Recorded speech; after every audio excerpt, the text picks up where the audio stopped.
uh, Darci's Corner. It's March 2nd, 2021. We're at 1 year of pandemic. Hooray! I'm in Canada. We have vaccines. Things are starting to get better, but they're not better yet. I'm in Alberta, so it's extra chaos just because our premier's a moron and doesn't really care how many die along the way as long as his lines his pockets, he's happy. So that's frustrating. But anyway, uh, that's just context for the world I'm in at the moment. It's 6:30 in the morning. I just finished my run. I now have 2 jobs, whereas before I felt like I didn't have any. Although the entire time I've been transitioning, I've been doing this newspaper run, so I guess I've always had that job. I don't have a steady labor job like I did before, and I'm not making $20 an hour like I was before, so life is challenging, but we're making do, we're getting by. Anyway, I wanted to make another video on detransitioning, and I think it's important that we assess this as a community. In Canada, we have very good rules and laws at the moment, anyway, intending to support the trans community, and we need to make them better. We definitely have some holes in our system, but for the most part, you just go in and find a medical professional. You tell them that you want to transition, and then a process is started. And that process varies from region to region, and depending on what you have available in your area, it's always slow and frustrating for all of us. All of us want this to happen faster. All of us feel like it's not quite going the way we want it to, or many of us, I guess. You say blanket statements like all. It's like, well, okay, so there's that one person who was happy with everything, and there's another person who's completely miserable with everything. But generally speaking, um, it's a better system than many other countries have, but we would definitely like to see it improved. Anyway, every now and again I do watch a detransition video or part of one to get context and to understand. I mean, it makes sense to want to know, well, why would somebody do this and then change their mind, or go back, or like what steps did that person miss? And sometimes they're older people, and sometimes they're younger people. And a lot of times in the community, within the trans community, those people get hated on pretty hard because the percentage of people who detransition is very small, but one upset person can make a very big splash on YouTube. If you've watched my videos, you know that there's no flash, there's no cut-in scenes.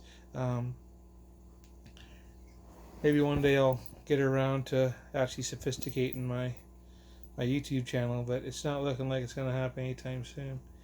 Anyway, watching this one person, I'm not going to name them because I don't want them to be shamed or hated on, and they have every right to feel the way that they feel. And I didn't watch their whole video either because honestly, the language they were using was a little bit triggering to me. I'm like,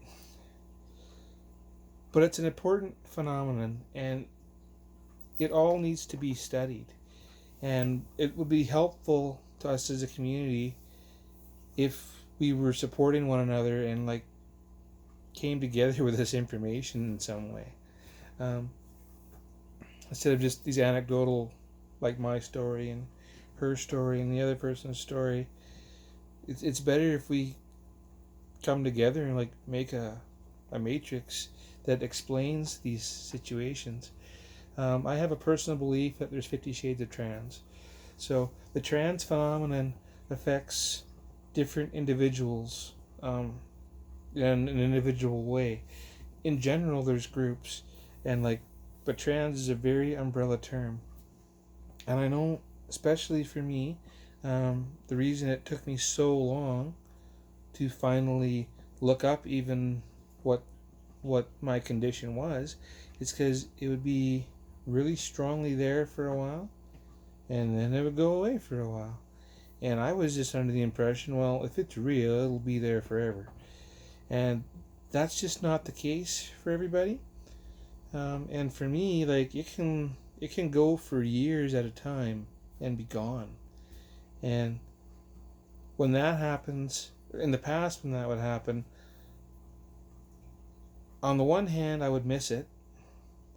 On the other hand, I'd be like, the thought of transitioning, the thought of changing everything is completely nuts.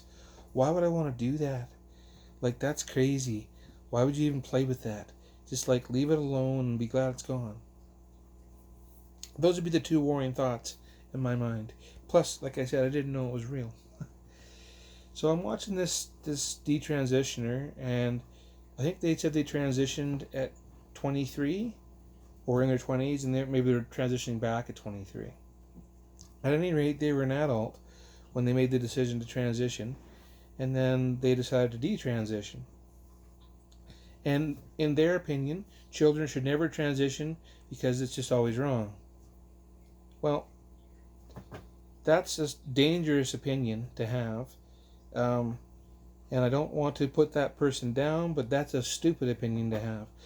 Not that that person's experience isn't valid. It totally is. And it's perfectly fine for you to choose to detransition or to halt your transition. That's perfectly okay.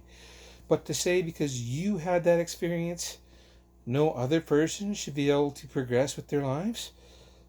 No. Your problem is your problem. Don't be putting that on other children and other generations. That's the kind of thinking that kept me in the closet and not even knowing what I had until I was 30. That kind of thinking is dangerous and does not serve the community. But that doesn't mean that that person isn't, again, they're not faking it, okay? Um, and this is where this phenomenon needs more study, because we do need to better understand this, and we're not going to understand it by pretending it's not there or by not looking into it. So my personal opinion on this character who transitioned and detransitioned is they're a little bit like me. And there's plenty of dual gender or bi-gender people within the trans community. And yes, you can be dual gender and not be trans. You can be born female and have the male urges and feelings, and I don't obviously I'm talking about it from the wrong side, but anyway, you can have all that and never ever transition and never desire to transition. And you can be bi-gender or dual gender and not be trans because you don't want to change anything about your body. And somebody will see this and argue with my version of what it is. The semantics and people's feelings are just so hard to pin down in this thing. That's another hard thing for people to do, is they're trying to be understanding and on the side of the community. They just don't know how to express it. I have friends of mine who were generous and caring, and yet they still refer to me as he, especially when I'm there, and I'm just like, I just want to scream at them. She. But, they've known me for nearly 20 years, and for most of that time, I was a he. So, I just have to, be dysphoric in those moments and understand that they just see what they see and they know what they know. And, I don't hate them. But anyway, back to detransitioning. This video is getting long. I don't like to do them past 10 minutes. So it's probably going to be a part 2 to this one. Yeah, I'm going to gather my thoughts. I know, they're scattered. And we're going to have a part 2. But I'd like to discuss the different versions of trans and why some people detransition and some people stop their transitioning. Those are important points to know, and it's going to happen along the way as we go, humanity goes, I mean. And this needs to be studied, and people need to understand why these things happen. Okay. Darcy's Corner. Hope you watch the next one. If you don't, thanks for stopping by. Please like and subscribe.